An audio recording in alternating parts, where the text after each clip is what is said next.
السلام علیکم ورحمۃ اللہ وبرکاتہ۔ محترم حضرات، دور نبوت میں ہونے والے واقعات میں سے ایک واقعہ، جس واقعے نے دل و دماغ کو جھنجھوڑ کر رکھ دیا اور انسان یہ سوچنے پر مجبور ہو گیا کہ انسان کس حد تک جا سکتا ہے، کیا کر سکتا ہے۔ جہاں پر اس واقعے میں یہ بات ملے گی کہ انسان سے شیطان کیا کرا سکتا ہے، وہاں پر دوسری طرف آپ کو یہ بھی ملے گا کہ آپ کا اللہ، میرا اللہ کتنا بڑا ہے، جو اتنے بڑے پاپ، اتنے بڑے جرم کو بھی معاف کر سکتا ہے اور کوئی اس سے پوچھنے والا نہیں ہے۔ چنانچہ قرآن نے یوں کہا، یا عبادی الذین اسرفوا علی انفسہم لا تقنطوا من رحمت اللہ ان اللہ یغفر الذنوب جميعا انہ هو الغفور الرحیم۔ وہ مرد خواتین جو اپنی جانوں پر ظلم کر بیٹھے، جو اپنی جان پر، جسم پر زیادتی کر بیٹھے، انہیں اللہ سے نا امید ہونے کی ضرورت نہیں ہے، مایوس ہونے کی ضرورت نہیں ہے۔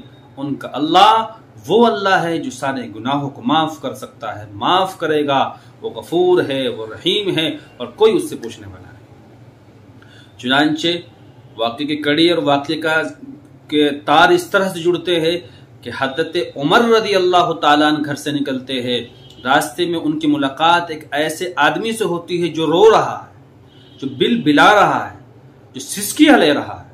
حضرت عمر رضی اللہ تعالیٰ عنہ نے ان کو روکا، بھائی جان آپ کیوں رو رہے ہیں؟ کیا بات ہے؟ آپ کیوں پریشان ہیں؟ کیا آپ بھوک سے پریشان ہیں؟ آپ پر کسی نے ظلم کیا ہے؟ آپ کو کسی نے ستایا ہے؟ کچھ تو بتائیے۔ وہ روئے جا رہا ہے، وہ روئے جا رہا ہے۔ آپ نے کہا بھائی بتاؤ تو صحیح، جب تک بتاؤ گے نہیں تو مسئلے کا حل کیسے نکلے گا؟ وہ کہنے لگا، عمر تمہیں نہیں پتا مجھ سے کتنا بڑا پاپ ہوا ہے، تجھے اندازہ نہیں ہے میں نے کتنا بڑا گناہ کیا ہے، اور اس گناہ کو تو اللہ بھی معاف نہیں کرے گا اور آپ کا نبی بھی معاف نہیں کرے گا، مجھ سے بہت بڑا گناہ ہوا ہے۔ او بھائی ہوا کیا ہے؟ بتا تو صحیح، کچھ تو بتا، وہ بعد میں پتہ حل نکلے گا۔ اس نے کہا، عمر میں ایک کفن چور ہوں، میں رات میں جو مرد خواتین جن کا انتقال ہو جاتا ہے قبرستان جاتا ہوں اور رات میں کفن کو کھینچ لیتا ہوں، نکال لیتا ہوں اور پھر اس کو بازار میں بیچ دیتا ہوں، اپنا کام چلاتا ہوں۔ ایک دن کی بات ہے کہ ایک انصاری عورت کا انتقال ہو گیا۔ میں رات میں قبرستان گیا، میں نے قبر کو کھولا، کفن کو اتارا اور اتار کر چل دیا۔ کچھ دیر چلا تھا، شیطان نے میرے دل میں ایک وسوسہ ڈالا، ایک خیال ڈالا۔ شیطان نے مجھے بہکا دیا، پھسلا دیا اور وہ کہنے لگا، یہ لڑکی تو جوان العمر ہے، خوبصورت ہے، حسین ہے، حسینہ ہے، جمیلہ ہے، پیاری ہے، کیوں نہ تو اس سے منہ کالا کر لے۔ میں شیطان کے بہکاوے میں آ گیا، میں شیطان کے پھسلانے میں آ گیا اور میں نے اس مردہ خواتین کے ساتھ، اس لڑکی کے ساتھ میں منہ کالا کر لیا۔ بتا عمر، کیا تیرا نبی مجھے معاف کرے گا؟ کیا اللہ مجھے معاف کرے گا؟ عمر کہنے لگے، او بندے خدا، تیرا پاپ بہت بڑا ہے، تیرا گناہ بہت بڑا ہے، تیرا جرم بہت بڑا ہے، میں کچھ نہیں کہہ سکتا، لیکن چل تو میرے ساتھ چل، ہم دونوں چلتے ہیں سونے محمد کے دربار میں۔ چنانچہ حضرت عمر اور وہ آدمی حضرت جناب محمد صلی اللہ علیہ وسلم کے پاس پہنچتے ہیں اور جا کر کہا حضرت عمر نے، یا رسول اللہ اس کی روداد سنیے، اس کا درد تو سنیے، اس سے جو پاپ ہوا ہے اس کو تو سنیے۔ ہاں بھائی بتا کیا ہوا ہے؟ وہ کہنے لگا، سونے محمد، اے آمنہ کے لاڑ، عبداللہ کے دلارے، اے وجہ کائنات، مجھ سے بہت بڑا گناہ ہوا ہے، مجھ سے بہت بڑا پاپ ہوا ہے، شاید اللہ بھی مجھے معاف نہیں کرے گا۔ سونے محمد، وہ ابھی ایک انصاری عورت کا انتقال ہوا اور میں نے اس کے ساتھ میں کفن چور ہوں، کفن اتارا، پھر شیطان نے مجھے بہکایا اور میں نے اس کے ساتھ منہ کالا کر لیا۔ پیغمبر علیہ السلام چیخ اٹھے، تڑپ گئے، تجھے شرم نہیں آئی؟ تو نے کتنا بڑا پاپ کیا ہے، تجھے غیرت نہیں آئی؟ دفع ہو جائے یہاں سے۔ سونے محمد اس پہ غصہ ہو گئے اور کہنے لگے تجھے تو اللہ بھی معاف نہیں کرے گا۔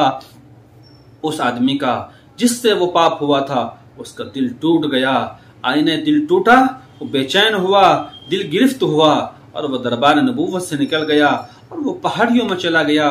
1 دن نہیں، 2 دن نہیں، 3 دن نہیں، ہفتہ 10 دن نہیں، 40 دن تک مسلسل وہ جنگلوں میں جا کر اللہ کے سامنے رویا اور بل بلاتا رہا اور کہتا رہا اللہ مجھ سے بہت بڑا پاپ ہوا ہے، اللہ مجھ سے بہت بڑا گناہ ہوا ہے، اللہ میں مجرم ہوں، میں گنہگار ہوں، خطا کار ہوں، اللہ میں تیرے غضب کا مستحق ہوں، لیکن اللہ آپ سنا ہے، آپ تو بہت بڑے ہیں، آپ کے پاس تو ہر چیز کے خزانے ہیں، اللہ معاف فرما دیجئے، پیارے اللہ معاف فرما دیجئے۔ وہ بل بلا رہا تھا، وہ اللہ کے سامنے رو رہا تھا، گڑ گڑا رہا تھا اور وہ اللہ سے فریاد کر رہا تھا اللہ آپ ہی ہیں جو مجھے معاف کر سکتے ہیں۔ یوں 40 دن گزر گئے اور وہ کہنے لگا اللہ اگر آپ نے مجھے معاف کر دیا تو سونے محمد سے کہلوا دیجئے، سونے محمد مجھے کیا بتا دے گا۔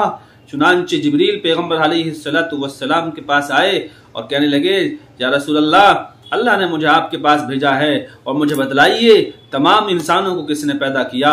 جبریل نے کہا، پیغمبر علیہ السلام نے کہا جبریل کیا پوچھتے ہو، تمام انسانوں کو پیدا کرنے والے اللہ ہے۔ پھر جبریل نے دوسرا سوال کیا کہ اللہ پوچھتے ہیں بتاؤ ان سب کو رزق کون دیتا ہے، تو پیغمبر علیہ السلام نے فرمایا بھائی یہ بھی کوئی پوچھنے والی بات ہے، تمام انسان و جنات و تمام مخلوقات کو رزق اللہ دیتا ہے۔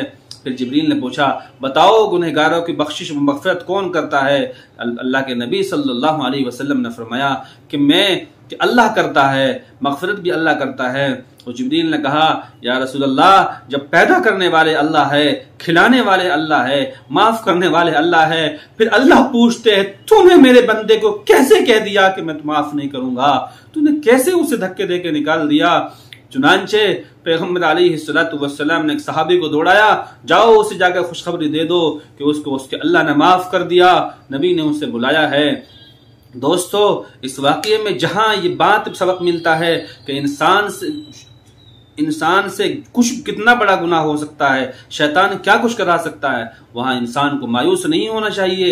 گناہ ہو جاتے ہیں اور گناہ تو ہوتے ہی رہتے ہیں، قصور تو ہوتے ہی رہتے ہیں، انسان ہیں لیکن اللہ سے نا امید نہیں ہونا چاہیے، مایوس نہیں ہونا چاہیے، وہ بہت بڑا ہے، اس سے اپنے خطاؤں سے اور گناہوں کی معافی مانگتے رہنا چاہیے۔ اللہ معاف کرنے پہ قدرت رکھتا ہے۔ اللہ مجھے اور آپ کی تمام غلطیوں کو معاف فرمائے، اللہ ہماری توبہ کو قبول فرمائے اور شریعت و سنت کے مطابق زندگی گزارنے کی توفیق عطا فرمائے۔ السلام علیکم ورحمۃ اللہ وبرکاتہ۔